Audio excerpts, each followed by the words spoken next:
In this video, we will learn about the concept of antifragility, a powerful technique that enables us to navigate obstacles with a sense of calmness and confidence. Now, in particular, we will discuss how the Stoics cultivated antifragility in an era of brutality and cruelness. So let's get right into it.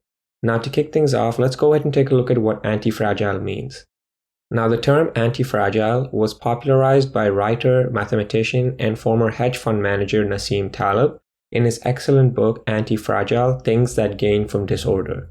In the book, he defines antifragile as the following. There is no word for the exact opposite of fragile. Let us call it antifragile. Antifragility is beyond resilience or robustness. The resilient resists shock and stays the same. The antifragile gets better. In simple terms, antifragile means improving or getting better with each failure. The classic example of something antifragile is Hydra, the Greek mythological creature with numerous heads. When one is cut off, two grow back in its place. Now, let's take a look at the difference between the terms antifragile, fragile, and resilient. Now, when you are fragile, if life hits you, you break. If you are resilient, when life hits you, you endure, but you eventually break. If you are antifragile, when life hits you, you don't just endure, you get stronger. And that's what we want to be. We want to be antifragile and grow with every obstacle. So on that note, let's go ahead and take a look at how the Stoics viewed antifragility and how they used it in their day and age. Now, the Stoics were known to visualize their worst fears on a daily basis. They would ask themselves, what's the worst that can happen? By doing this, they weren't just trying to prepare to survive the worst, but rather determining how to use their worst fears to their advantage. Marcus Aurelius had the following to say about facing obstacles.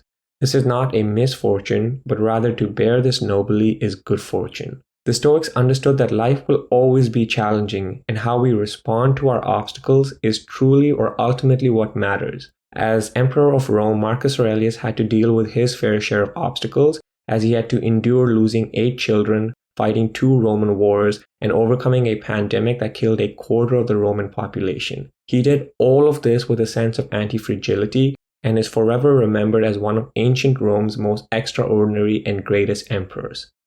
So there you have it then. That is how we become anti-fragile. I would love to hear your thoughts on this topic. If you enjoyed this video, then please feel free to share it with your friends. And if you're interested in more Stoic content or just philosophy content in general, then consider subscribing. Thank you, and I'll see you in the next one.